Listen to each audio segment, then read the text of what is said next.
Bonjour à tous, soyez les bienvenus dans Littoral. Cette semaine, nous prenons la direction de la baie du Mont-Saint-Michel. Le fond de la baie est un grand pôle d'air protégé par la digue de la Duchessane. On y vit tranquille entre tourisme, moulière et agriculture. Mais depuis la tempête Xynthia en 2010 et les drames qu'elle a occasionnés, les ministères ont lancé un grand audit des rivages de France. Résultat, le fond de la baie serait soumis à un risque de submersion. Alors les technocrates ont lancé toute une batterie de mesures pour pallier ce risque. Un emballement qui divise la population entre ceux qui ne comprennent pas ces nouvelles règles et ceux qui s'inquiètent de la montée des eaux. Michel Augier connaît bien ce marais, il y a passé toute son enfance et ses parents y vivent encore. Il vous propose son film très personnel, Peur sur la baie.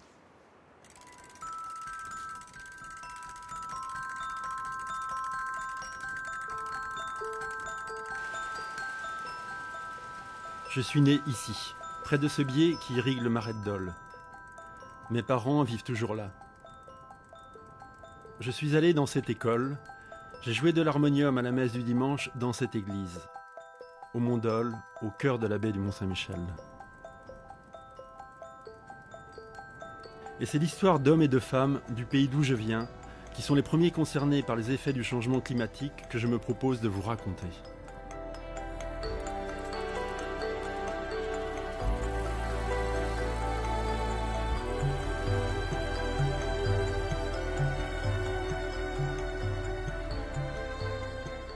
Nous sommes heureux dans cette baie. Nous voulons y vivre. Il y a du travail, il y a de l'économie, il y a du tourisme. Et voudrait-on supprimer tout ça, on ne s'y prendrait pas mieux. Ce qui est écrit en bleu, c'est pas du soleil. C'est 50 cm d'eau sur votre terrain où ça ne sera pas constructible aussi. Ou vos enfants ne pourront peut-être pas venir y habiter. Donc il faut absolument bouger, quoi. L'avenir de nos territoires est en train de se jouer aujourd'hui. C'est pas dans 5 ans, 10 ans qu'il faudra se réveiller. Tout se joue aujourd'hui. Il faut commencer par refuser ce scénario. Complètement. Parce qu'après, on nous dira, vous l'avez accepté, monsieur le maire, donc vous ne pouvez plus construire. Donc il faut absolument qu'on le refuse. Voilà. Et je compte sur la baie.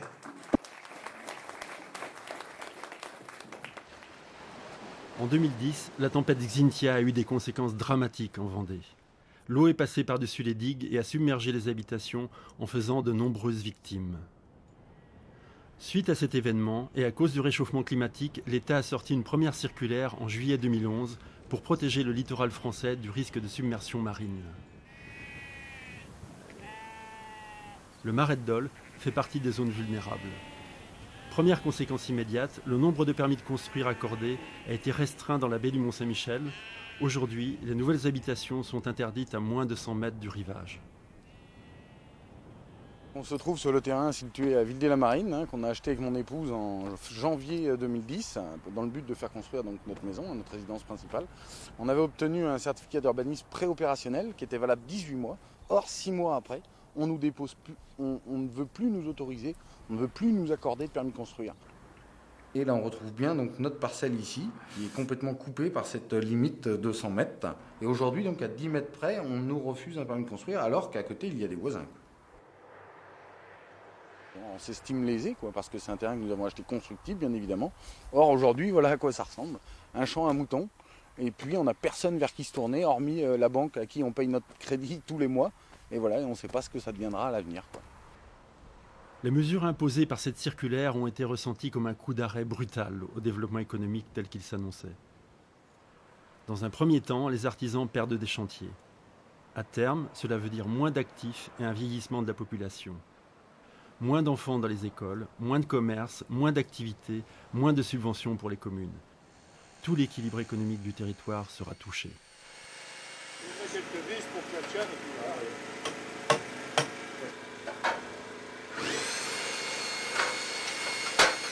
Qui viendra investir dans une zone qui va devenir sinistrée, les entreprises non, les jeunes ménages pourront plus s'installer, c'est les écoles et les communes qui vont se transformer et péricliter. C'est un changement de vie total, on aura un vieillissement de notre population et une perte d'activité progressive.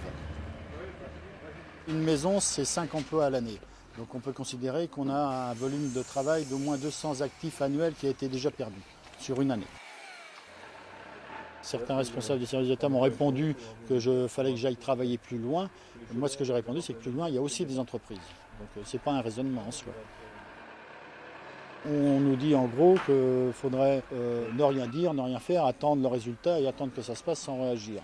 Donc je me dis, c'est pas très acteur de rester statique et de ne pas bouger. On est concerné par notre avenir, c'est nous les premiers concernés par notre avenir.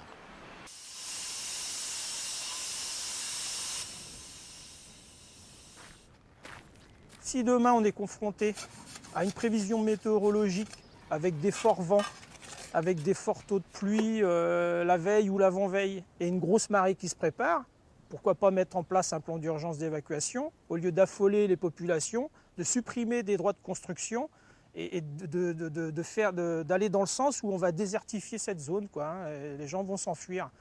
On est aussi, j'ai envie de rajouter, dans un endroit qui vit grâce aussi un peu au tourisme, hein, puisqu'on est quand même entre le Mont-Saint-Michel, Cancale, Saint-Malo, on est vraiment à proximité. Si on commence à affoler les touristes avec ces histoires de submersion, notre économie va aussi en prendre un coup de ce côté-là au niveau des commerces. Ici, sur la région de Vildé, Saint-Benoît, j'ai aussi souvenir, hein, et mon collègue je pense aussi, hein, quand on était gosse, on allait jouer là-bas.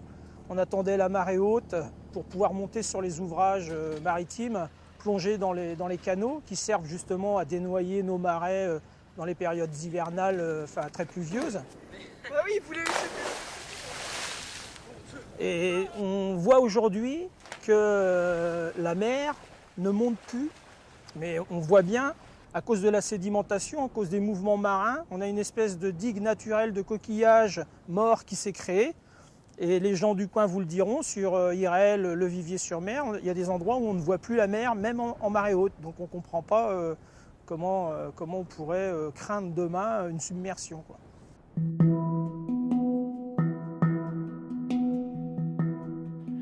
Inutile d'évoquer les dégâts de la tempête Xynthia aux gens du Marais. Ils considèrent avec simple bon sens que la configuration ici est bien différente. C'est vrai que, vue du ciel, la baie du Mont-Saint-Michel ne semble pas être un territoire à risque. De nombreux bancs de sable protègent la côte, les herbus continuent de s'étendre, les activités aquacoles n'ont pas eu peur de s'implanter sur le domaine maritime. Le long travail des hommes a permis de conquérir des polders qui apparaissent aujourd'hui bien à l'abri derrière leurs 3 digues. Le danger ne semble pas être imminent, et de mémoire d'homme, ça ne s'est jamais produit.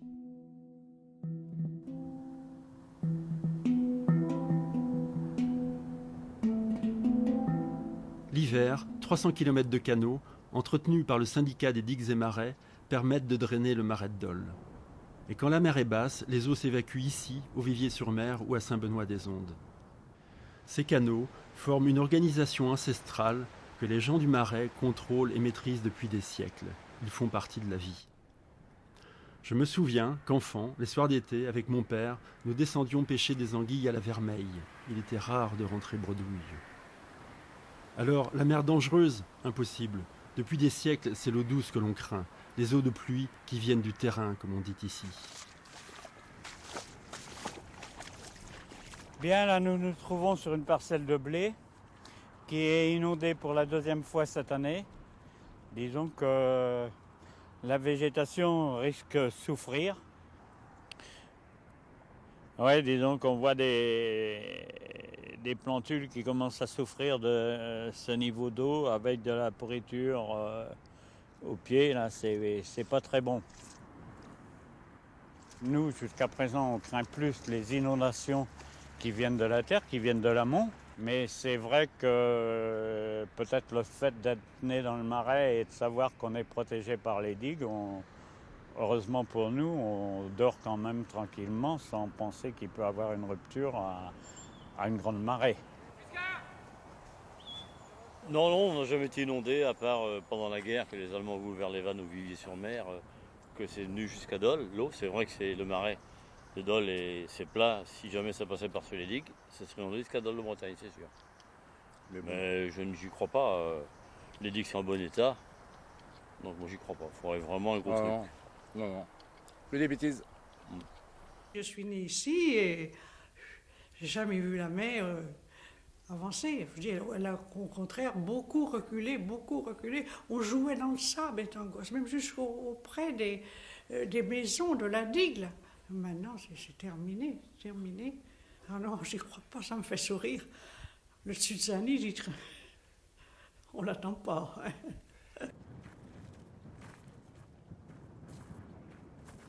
On dit que c'est une région submersible. Pour moi, non.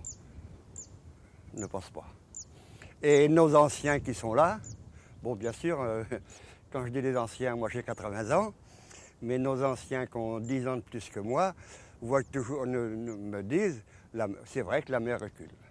On n'a plus le spectacle qu'on avait il y a 30 ans et 40 ans. Cette digue, lors de grands coefficients de marée, de 110, les gens se déplaçaient de loin pour voir le phénomène de la marée ici. Et qu'il n'y a plus personne, ça n'intéresse plus personne, quoi. Il n'y a plus de spectacle. Ce qui est marrant, c'est que les habitants sont alors pas du tout inquiets vis-à-vis de cette submersion marine. Ils en rigolent même. Pourquoi? Parce que, voilà, les plus catastrophiques, on va dire, des habitants, ils disent, oh, allez, peut-être que la mer pourrait passer un petit peu par-dessus et qu'on aurait 10 cm d'eau dans la maison. Voilà la perception des habitants sur le terrain. Et eux aussi trouvent ça complètement disproportionné, quoi. Mais là, aujourd'hui, on nous parle que de la circulaire. C'est écrit dans la circulaire. Je veux bien, mais c'est grave, quoi. Bon, on sourit un peu en disant on dépense des millions et des millions d'euros pour justement que le Mont-Saint-Michel puisse retrouver un caractère maritime. Et à quelques kilomètres, on a l'air de nous faire penser qu'on va être envahi par la mer. Donc, vous voyez, il y a aussi de l'incohérence sur le terrain, quoi.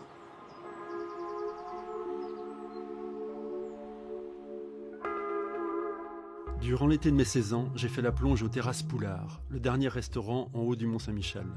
À l'époque, on ne se souciait guère d'ensablement. Aujourd'hui, sur le Couesnon, un nouveau barrage dont les concepteurs ont reçu le Grand Prix national de l'ingénierie permet de créer un effet de chasse d'eau. Sans cet aménagement, dans quelques décennies, le mont serait devenu définitivement une presqu'île.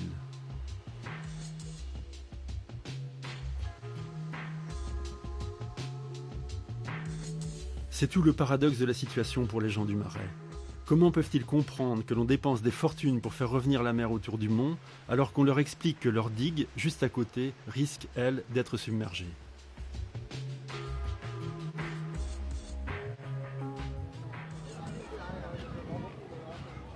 Dans le Marais, ce n'est plus l'unanimité. Quelques-uns acceptent l'idée que le réchauffement climatique n'est pas qu'une peur de plus, mais une réalité. Nous pensons aujourd'hui que sur des communes de 1200 habitants, sur des sites sensibles comme où nous sommes aujourd'hui, ça n'est plus de la compétence d'un maire, ça devrait être un autre niveau, car il y a trop de pression pour accorder tel terrain constructible, tel permis de construire. Il faut dépasser tout ça, il faut élever le débat. Donc voilà, nous, comment nous voyons l'avenir de la baie du Mont-Saint-Michel, patrimoine mondial, une stratégie environnementale de haut niveau et des populations qui soient préparées, sensibilisées, informées pour dire voilà l'avenir de votre pays, pour vous, pour les générations futures, et pas uniquement raisonner, disons, au bout de son nez. En concertation avec les élus, les ingénieurs ont estimé que les plus hautes marées du siècle pourraient atteindre 9,15 m en cas de tempête. Il a donc été convenu de rehausser la digue à 9,50 m. Avec cette marge de sécurité, les élus pensaient être tranquilles et que la vie allait reprendre comme avant. Mais la préfecture s'y oppose, considérant que la mer peut créer des brèches. Pour les opposants, c'est la consternation et le signe que toutes ces précautions sont inutiles, démesurées, loin des réalités du terrain qu'ils connaissent. Le phénomène des brèches, c'est qu'on considère que cette digue elle puisse se rompre et que l'eau, donc ici, l'eau passerait et irait noyer tous les terrains derrière. Et nous, là, on réfute cette hypothèse, puisqu'on est dans un fond de baie, comme tout le monde le sait. On est avec beaucoup d'ensablement. On voit bien ici, on a des cordons coquilliers très importants. Et donc, tout a été prouvé, même par les scientifiques, qu'on ne pourrait pas avoir beaucoup d'auteur d'eau. S'il peut y avoir un risque de débordement, ça, on ne nuit pas. On ne peut pas avoir un risque de destruction de digues, quoi. Puisque ça voudrait donc dire qu'ailleurs, ce serait l'apocalypse, quoi. Moi, j'ai dit que même avec le réchauffement climatique, qu'on a pris en compte, puisqu'on a pris 20 cm en compte pour nos études. Donc vous voyez, on est parti quand même pour plusieurs siècles, normalement sans avoir de problème. Allez là-bas. Ah ben ici, oui. Ici. D'ailleurs, on l'a vu lors de la dernière grande marée. Hein, de toute façon, la mer était freinée au niveau de ce banc coquillé. C'est presque une deuxième digue. C'est pratiquement presque une deuxième digue. Ouais. Et qui protège bien quand même. Cette barrière naturelle, constituée de coquilles en décomposition, c'est vrai que ça protège bien. L'argument paraît solide, mais l'est-il vraiment ? S'il n'y avait pas de banc, les vagues pourraient déferler contre la digue, alors que là, avec ces bancs, ils forment vraiment une protection en avant. La houle va déferler d'abord sur ces bancs avant de remplir les zones en arrière des bancs qui sont occupées par des herbus. Si le niveau marin s'élève trop, eh bien, à ce moment-là, les bancs ne pourront plus jouer leur rôle, ils ne seront plus assez efficaces pour amortir les vagues. Si jamais il y a une rupture de porte-à-flot ou s'il y a un envahissement, le marais n'arrivera pas à se vidanger. Il est totalement submersible. Et en pente inverse, c'est-à-dire en pente vers l'intérieur des terres au lieu de pencher vers la mer. Qui pourrait penser, en voyant, par ce beau matin d'hiver, ce grand lac paisible, qu'en d'autres circonstances il puisse constituer une menace ? Pourtant, le port de Viviers est un point de fragilité. Il n'y a pas de digue. Avec une surélévation du niveau de la mer, toute cette eau pourrait franchir la route et aller se déverser en contrebas pour rejoindre les biais. Le fond du marais de Dole est à 6 mètres en dessous du niveau de la haute mer. Une submersion entraînerait toute l'eau vers la bruyère. Je devais avoir 10-11 ans. Un débordement du biais avait transformé la route passant devant la maison en torrent. Je m'étais réjoui de ce spectacle et j'avais alors reçu une gifle de la part de mon père qui, manifestement, ne partageait pas mon enthousiasme.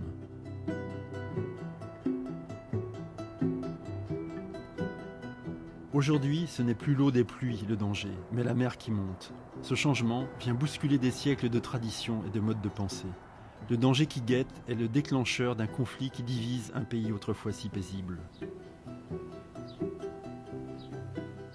Vous savez très bien que si la houle vient taper régulièrement avant l'étale de haute mer, pendant la haute mer et après la haute mer, ça peut représenter 3 quarts d'heure et on sait très bien que le travail de sape de la mer peut faire que la partie haute, si on n'est pas sûr qu'elle est en très bon état, avec un pierret de qualité, on peut imaginer qu'il y ait une saignée, une brèche qui se constitue, c'est peut-être imaginer le pire, mais ça on ne peut pas l'exclure du raisonnement. Donc un maire qui veut plaire à son électorat et qui veut être élu la prochaine fois, il a tendance à répondre favorablement à tout ce qu'il entend plutôt que de rentrer dans une stratégie à long terme. Bon, on vit ça à Chervé, mais je pense que c'est vécu sur les autres communes, mais ici c'est quand même gratiné. On se sert entre guillemets d'un mal pour faire un bien.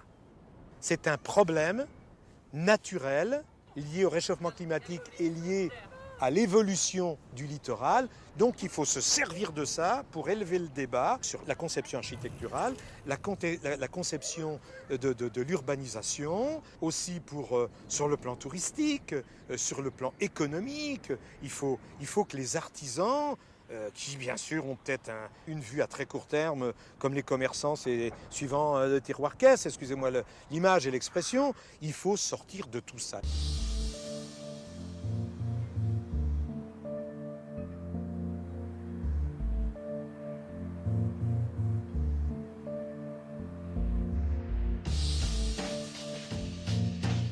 À 18 et 19 ans, j'ai travaillé 2 saisons durant pour un mytiliculteur. Si j'avais accepté la proposition qu'il m'avait faite alors de prendre sa suite, je serais aujourd'hui dans la même position que de nombreux artisans et habitants de la baie. Et comme la plupart d'entre eux, mon souhait serait simplement de préserver la vie que j'ai ici contre des décisions prises par des gens de l'extérieur. J'aurais sans doute jugé cette circulaire arbitraire et ses clauses inadaptées.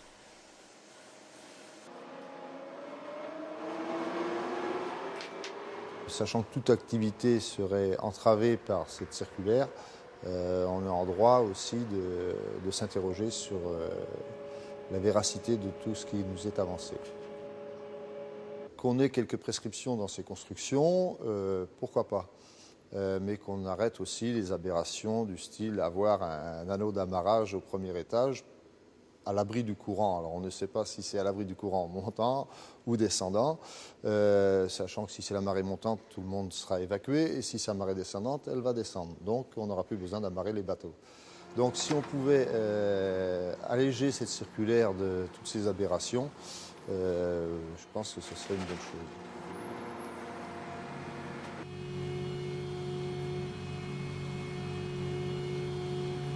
On sent quand même une certaine rigidité des services de l'État qui, ni plus ni moins, ouvrent le parapluie pour fuir toute responsabilité. Alors, chose qu'on peut comprendre, mais mettre en péril toute une région pour se protéger, je trouve que c'est inapproprié.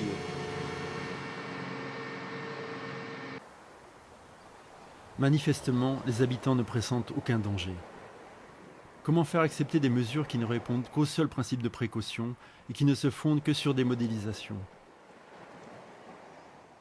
N'y aurait-il pas, de la part de l'État, une approche surévaluée des risques? Ces mesures ont-elles été adoptées trop précipitamment et sans concertation? Un simple rehaussement de la digue ne suffirait-il pas? En tout état de cause, on peut se demander pourquoi des mesures prises dans l'intérêt commun sont globalement aussi mal acceptées.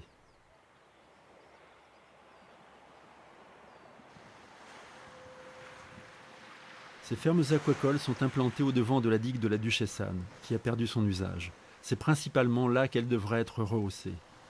Ces fermes d'Aignelles ont été submergées en 1923 par une marée de 105. Échapperont-elles au risque centenal et à la prochaine marée du siècle d'un coefficient de 119? Historiquement, il y a eu des brèches qui ont pu s'ouvrir sur des ouvrages qu'on estimait être solides. Donc là, la question qu'on se pose dans le cadre du plan de prévention des risques, c'est d'accord, l'ouvrage en moyenne il tient bien, mais qu'est-ce qui se passerait si une brèche s'ouvrait? Et on sait qu'il y a des secteurs qui sont plus susceptibles que d'autres d'avoir des brèches qui se créent. L'expérience a systématiquement montré qu'en fait un ouvrage pouvait défaillir, il pouvait casser, dans des conditions extrêmes certes, mais qui pouvait casser. Et donc on a une obligation de se poser la question de qu'est-ce qui se passerait si les ouvrages qui nous protègent aujourd'hui n'étaient plus en capacité de protéger les populations. Si on avait une grosse marée avec une grosse tempête qui amènerait une forte surcote, on sait que les cordons coquillers seraient complètement dépassés et dans ce cas-là, la vraie ligne de défense, ça serait la digue. En plus, il faut garder à l'esprit qu'avec la question du réchauffement climatique qui va arriver d'ici la fin du siècle, on aura des niveaux d'eau encore plus importants potentiellement que ce qu'on a aujourd'hui et donc ça sera un facteur supplémentaire de vigilance qu'il faudra garder en tête à mesure qu'on réfléchira sur la protection du marais de Dole. Le marais de Dole est un polder, un territoire gagné sur la mer. C'est une terre riche, mais c'est aussi une zone exposée, protégée par des digues. Qu'on l'accepte ou non, la mer monte. Jusqu'où ira-t-elle? Personne ne peut le dire vraiment, mais les prévisions scientifiques annoncent des risques grandissants et l'État, prudent, veut anticiper tout danger. Il faut bien s'adapter à ce nouveau paramètre, mais est-ce pour autant la fin du marais? Ça ne veut pas dire que ce sera la fin du développement du territoire, loin de là. Il y a plein d'activités qui pourront continuer à se développer et des constructions également, mais il faudra réfléchir peut-être différemment à la manière dont on veut organiser le territoire pour qu'on puisse prolonger son développement et qu'il puisse, comme il l'a fait dans les siècles précédents, continuer à vivre avec la mer et avec l'ensemble des activités qui lui permettent de se développer et puis aux habitants qui sont ici d'y rester et puis d'avoir une qualité de vie équivalente à celle qu'on pourrait avoir ailleurs. Il me semble que ce qui se passe ici dans la baie du Mont-Saint-Michel n'est qu'un exemple annonciateur de nos soucis futurs. Les effets du réchauffement climatique auront des répercussions pour chacun d'entre nous. Et nous serons contraints d'envisager des changements auxquels nous ne sommes pas préparés.